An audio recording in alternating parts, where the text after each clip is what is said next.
эң биринчи жубай болуп үй бүлө түзөрдөн мурун бизде тилекке каршы азыр Кыргызстанда ушундай тенденция көп болуп баратат да. Бири-бирин жакшы билбейт жаштарчы. Биздин деле жеке турмушубузда деле карап көрсөк, көп учурда көп тойлорго чакырыласың. Жаш бойдон бири-бирин билбей, бири-биринин чыныгы жактырабы, чыныгы түшүнөбү, чыныгы ушул адамды ушул кейипи, келбети, ушул мүнөзү менен кабыл алабы толук, ошону билбей туруп эле үй бүлө түзүп алышат да. А эгерде биз айтсак 25 жашка чейин гана адамдын психикасы толук түрдө калыптанып бүтөт. 19-18 жаштагы балдар же жумуштары жок, же өзлөрү даяр эмес. Аяктан бат эле бала пайда болуп калат. Анан кийин өзлөрү баягы чоңое элек, бышып жетиле элек адамдар кандай тарбия бере алат балдаргачы. Ошол жактан эле айтып кетишибиз керек. Бизде баягы немебиз дагы бар. Үй бүлөлөрдү түзгөндө кайын журттун жаңы түзүлгөн үй бүлөгө мамилелери кандай болот? Дагы бир айтып кетчү нерсе, тарбия берип атканда кызга кандай тарбия берип атабыз, балага кандай тарбия берип атабыз. Алардын деген биз маанилүү нерсе катары көрбөй калдык да. Бул нерсеничи, үй бүлөнү эки киши түзүп атпайбы? Ошондуктан биз экөөнү тең маани беришибиз керек да тарбиясыначы. Тилекке каршы андай болбой атат. Ошондуктан үй бүлө түзөрдөн мурун бири-бирин жакшы билиш керек. Жөн эле баягы жолугушууларга барып, анан бири-бирине жакшы көрүнүп, баягы кыз жигит болуп жүргөндө адамдар өзүнүн жакшы жактарын гана көргөзгүлөрү келет. Алар чын эле мындай баягы сүйкүмдүү болуп, баягы мүнөзүнүн жакшы гана жактарын көргөзүшүп, ошондой болуп көрүнүшөт да. Жашоо деген башкачараак болуп калат да. Жашоодо деген түрлүү нерселер чыгат. Жашоо деген баягы күндө эртең менен туруп, күндө тамак бересиңби, тамак ушундай эле кичинекей эле нерселерден башталат да, баягы уруштун баары теңчи. Анан 1-2 жыл жашагандан кийин же 1-2 жыл болбосо деле бир жарым жылдан кийин эле көңүл калгандар канча каражат сарптап туруп, той жасашып туруп, анан кийин ажырашып кеткендер канча болуп атат. Эгерде жакшылап чынын эле карап көрсөк, андайлар көп болуп атпайбы?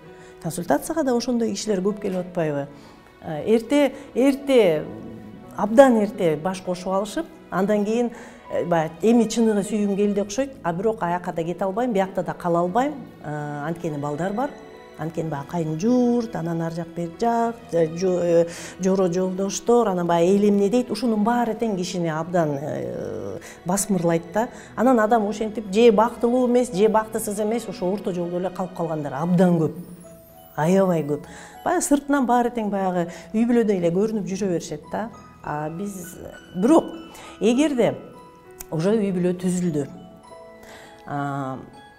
аяр мамиле жасаганды үйрөнүшүбүз керек.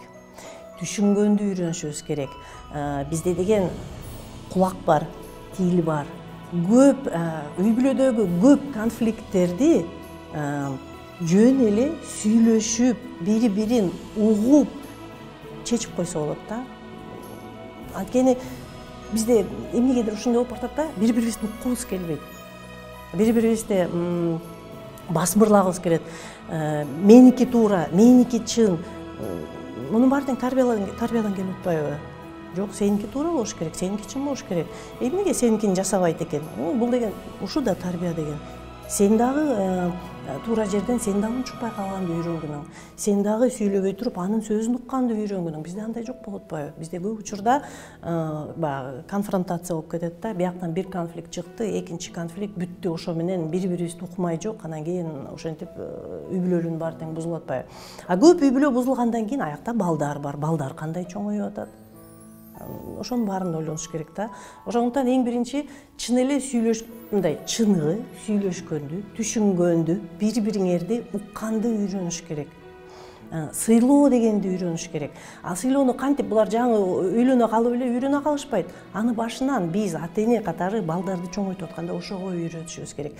Анан ата-энелерге да айтып кетчүсүз, ата-энелер дагы балдар баш кошту, жакшы кеңештериңерди эле бергиле.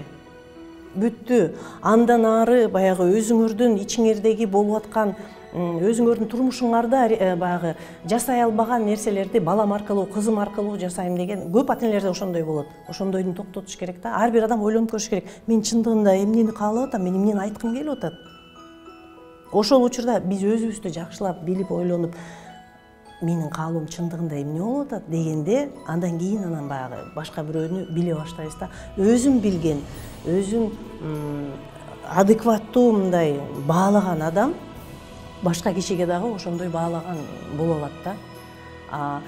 Эгерде өзү сүйүү көрбөгөн башынан, бала кезинен, өзү жакшылык көрбөгөн ата энесинен, өзү баягы кагуу, зордук, зомбулукта чоңойгон бала ошондой эле үй бүлөнү түзөт. Анткени анын үй бүлө модели ошондой эле да. Башканы көргөн эмес, ал башкача түзө албайт, ал башкача ойлоно албайт, ал башка нерсени көрбөйт.